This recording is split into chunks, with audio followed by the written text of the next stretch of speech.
Ayun, magandang araw mga kamensahero. So ngayong araw ay magpapalinis tayo ng motor. Papalinisan natin si Jaguar. Kasi simula nung bumiyahe tayo nung nakaraan sa Infanta ay hindi pa natin siya nalilinisan. Baka pag may isip lang to at para marunong magsalita si Jaguar, baka sabihin sa atin gamit ka lang ng gamit sa akin, hindi mo na lang ako malinisan. Siguro ganun ang sasabihin niya sa akin kung nakakapagsalita lang to. So ngayon ay dito tayo sa papuntang Port State. Kasi nga dito tayo magpapalinis ng motor. Papalinisan natin si Jaguar. Nakakahiya naman kay Jaguar. Gamit lang tayo ng gamit, hindi natin mapalinisan. Para pogi rin naman ang motor natin kahit papaano.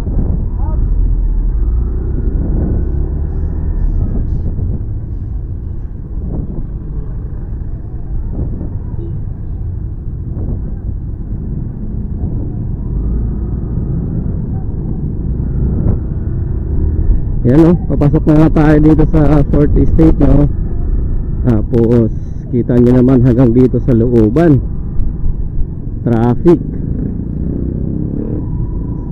So inaasahan na talaga natin yan na traffic dito. Kasi nga malapit na Ondas. Ito yung Our Lady of Peace.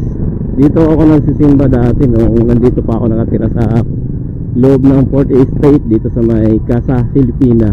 Shout out sa mga taga Casa Filipina. Diyan ako dati nakatira bago ako lumipat sa tinitirhan ko ngayon.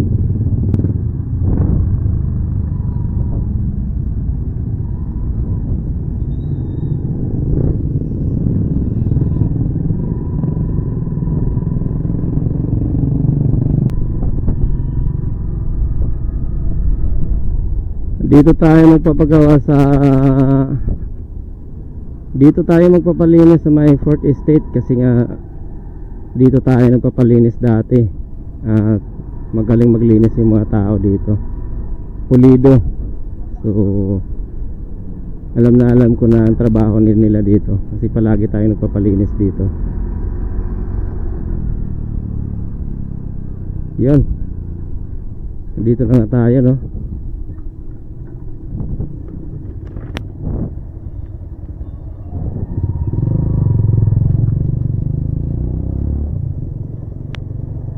Yan.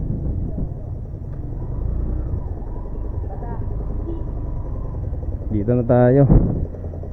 So park lang natin yan. Sila na yung bahala dito. Yan, inumpisa na nga ni Kuya nililinis na niya maigi. Yun. Yan. Balikan na lang natin yun mamaya.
Kala ko yun na yung pinakasabon niya kanina.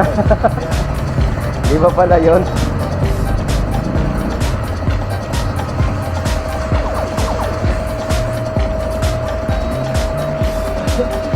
Yung pinakasabon pa pala. Parang primary lang yun.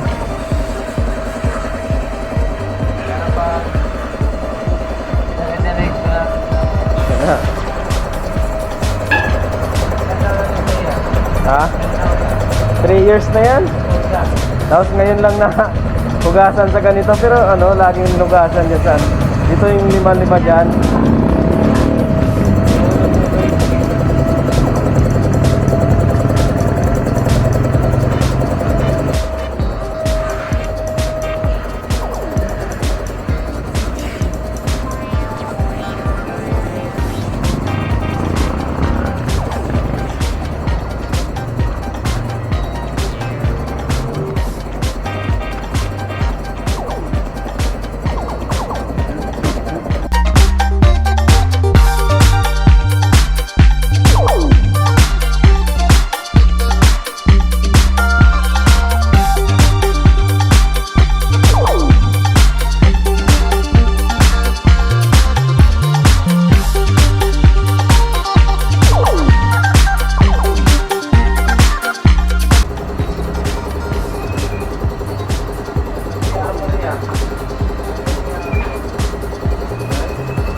Na.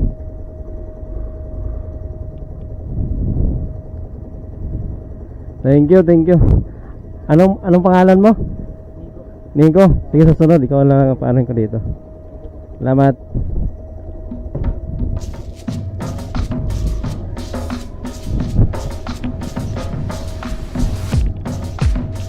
Yan.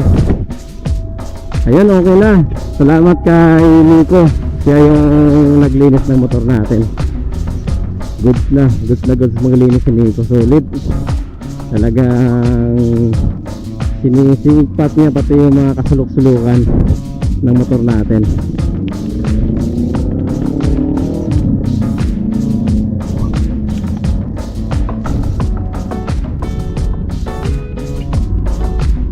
Kaya sa sunod dito ulit tayo magpapalinis. Medyo malapit lang kasi ito sa area natin.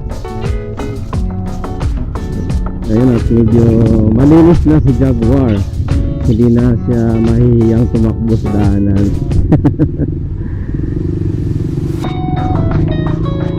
Pasensya ka na Jaguar ha. Kung kailan ka lang maalala ng amo mo saka ka malilinisan.